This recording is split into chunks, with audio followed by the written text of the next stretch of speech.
Un moment historique où des dizaines de milliers de personnes sont descendues dans la rue pour dire stop à l'islamophobie. Vous avez dit que c'était la plus grande manifestation antiraciste depuis les années 80. Ça dépend des chiffres. Ça va bien se passer, je vous en prie. Et on est dans le monde d'Orwell. C'est-à-dire que la haine, c'est l'amour, la guerre, c'est la paix, etc.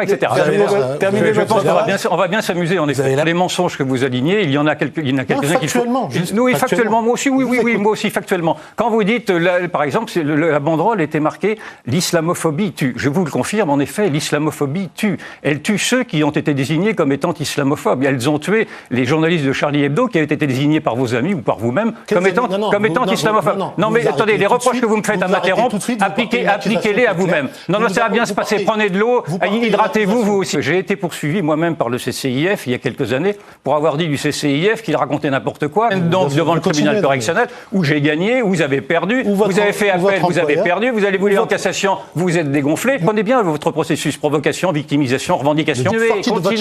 Continuez à parler ainsi, le masque tombe de lui-même. On voit très bien qui vous êtes, monsieur. Je vous explique tout de suite. L'OSCE, le Conseil de l'Europe, ce n'est pas le CCIF. Et ils mettent en évidence tous la même réalité. C'est-à-dire que quoi ? Que la France est raciste ? Ah ben non, mais écoutez, vous m'interrompez. Donc vous êtes en train de nous dire que la France est effectivement raciste, c'est bien ça ? Mais qu'est-ce que vous faites en France ? Pourquoi restez-vous en France si la France est un pays abominable ? Qu'est-ce que vous me dites là ? Vous répondez. Si vous êtes capable, je sais que malgré votre âge, vous avez déjà fait des règles de politesse. Vous fichez de la tête des gens, enfin. Vous ne cessez de jouer à ça. Vous êtes le Yvan Rioufol, on peut admettre qu'il y ait de l'islamophobie. Je ne suis pas un parti politique. Il faut que vous soyez un parti politique, vous êtes un islamiste, assumez cela. Mais arrêtez de mentir sur les gens. Mais je ne mens pas sur les gens. Aucun parti politique. Écoutez, moi je me bats pour la vérité. Je n'ai rien contre vous, monsieur. Je me bats simplement contre les mensonges. Et des mensonges, naturellement. On ne peut pas avancer si à chaque fois vous allez me dire non, c'est pas vrai. Vous venez d'ouvrir une plateforme qui s'appelle Les Musulmans et vous me dites que vous n'avez rien à voir avec tous les deux dans le vide, puisque vous ne vous écoutez pas et que vous ne vous répondez pas. Mais vous entendez mal, apparemment. Vous reverrez la bande tranquillement chez vous dans votre canapé avec votre tisane. Donc 50% des musulmans de banlieue, 50%. C'est faux. Vous mentez. On fait une pause.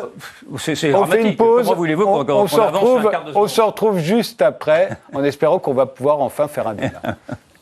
Mais vous vous prenez vraiment pour un procureur dans un tribunal. Soyez poli, soyez courtois, essayez de m'écouter jusqu'à la fin. Sauf que ce que je vous dis vous fait tellement peur que vous êtes en train de m'invectiver toutes les 2 secondes. Je vais vous faire un aveu, vous me faites terriblement peur. En effet, vous avez terminé votre réponse. De révélation. Vous baratinez, mais je vous pose une question simple à laquelle vous ne répondez pas. Est-ce que vous seriez c'est ça ? Vous reprenez votre hystérie. Laissez-moi terminer. Vous n'allez pas non plus monopoliser la parole, non ? Ou alors je me tais. Si vous voulez vraiment tout prendre, prenez tout, mais vous êtes un totalitaire. Vous avez une idéologie totalitaire. Il suffit de voir comment... On dirait un disque rayé, on appuie sur un bouton et ça distribue. Il suffit de voir comment vous concevez les débats, mais peu importe. Si vous avez un complexe d'autorité, faites-le, mais ça ne va pas durer beaucoup avec moi. Ce que vous dites est absolument répugnant. C'est absolument répugnant. Je suis calme et courtois avec vous. Oui, mais vous êtes en train d'insulter les gens. Il y a un moment où c'est trop vous entendre pour voir à quel point vous êtes répulsif.